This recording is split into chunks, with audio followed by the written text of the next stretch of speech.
क्या ब्रह्मांड में इंसानों के अलावा भी कोई बुद्धिमान सभ्यता मौजूद है? क्या आसमान में दिखाई देने वाली रहस्यमय उड़ने वाली वस्तुएं वास्तव में किसी एलियन तकनीक का हिस्सा हैं, या फिर इनके पीछे कोई और वैज्ञानिक कारण छिपा है? दर्शकों से दुनिया भर में चल रही इन बहसों के बीच अमेरिका ने इस पर अब काम करने की दिशा में एक बड़ा कदम उठाया है। व्हाइट हाउस ने हार्वर्ड विश्वविद्यालय के प्रसिद्ध खगोल शास्त्री को एक नई वैज्ञानिक सलाहकार परिषद का प्रमुख नियुक्त किया है, जो रहस्यमय उड़ने वाली वस्तुएं यानी कि यूएपी की वैज्ञानिक जांच करेंगे। ये परिषद हाल के वर्षों में अमेरिकी सैन्य पायलटों और सुरक्षा एजेंसियों द्वारा दर्ज की गई रहस्यमय घटनाओं का विश्लेषण करेगी। इन घटनाओं में तेज रफ्तार से उड़ने वाली, दिशा बदलने वाली और पारंपरिक विमान तकनीक से अलग दिखाई देने वाली गोलाकार वस्तुएं शामिल हैं। परिषद अपनी रिपोर्ट व्हाइट हाउस की यूएपी समिति को देगी। यूएपी समिति इसको लेकर पूरी जानकारी इकट्ठा करेगी। ये पहल अमेरिकी प्रशासन द्वारा यूएफओ और यूएपी से जुड़े मामलों में अधिक पारदर्शिता लाने की व्यापक योजना का हिस्सा मानी जा रही है। ऐसे में अब साइंटिस्ट एवी पहले भी अपने विवादित चर्चाओं को लेकर सुर्खियों में रहे हैं। अब वो इस रिसर्च पर काम करेंगे। बता दें कि 2017 में पृथ्वी के पास से गुजरी अंतर तारकीय वस्तु को लेकर एपी ने पहले भी दावा किया था और उनके दावे को लेकर खूब चर्चाएं हुई थी। एवी का दावा था कि ये किसी एलियन सभ्यता द्वारा बनाई गई लाइट सेल हो सकती है। हालांकि अधिकांश वैज्ञानिकों ने इसे प्राकृतिक अंतरिक्षीय पिंड या फिर धूमकेतु का हिस्सा बताया था।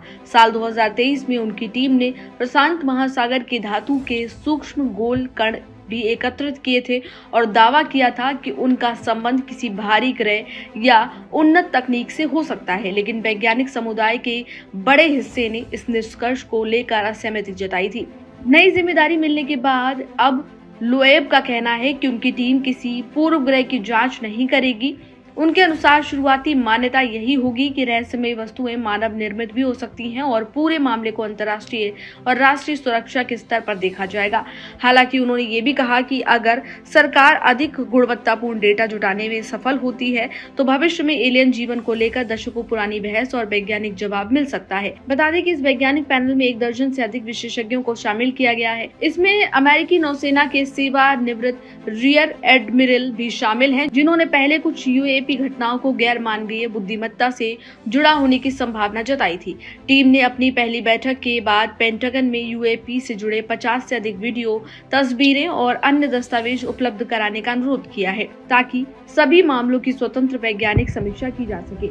हालांकि इस पहल को लेकर वैज्ञानिक जगत में मतभेद भी है। पेंटागन के all domain anomaly resolution office यानी कि AARO के प्रमुख जो है, उनका ये कहना है कि अब तक एलियन जीवन का कोई ठोस वैज्ञानिक प्रमाण नहीं मिला है और असाधारण दावों के लिए असाधारण सबूत जरूरी हैं। दूसरी ओर एवी का ये कहना है कि उनका उद्देश्य किसी साजिश सिद्धांत को बढ़ावा देना नहीं है, बल्कि उनका उद्देश्य कुछ अलग है। उनका उद्देश्य उपलब्ध वैज्ञानिक तथ्यों और आंकड़ों के आधार पर इन रहस्यमय घटनाओं की निष्पक्ष जांच कराना है। फिलहाल पूरी जो दुनिया है उसकी नजर इस बात पर टिकी हुई है कि जांच में क्या सामने आता है। क्या ये जांच वर्षों पुराने यूएफओ के रहस्य से पर्दा उठा पाएगी या फिर बहस और भी लंबी इसको लेकर चलने वाली है। फिलहाल इस जानकारी में इतना ही। इसी तरह की तमाम अन्य अपडेट्स के लिए देखते रहिए इंडिया न्यूज।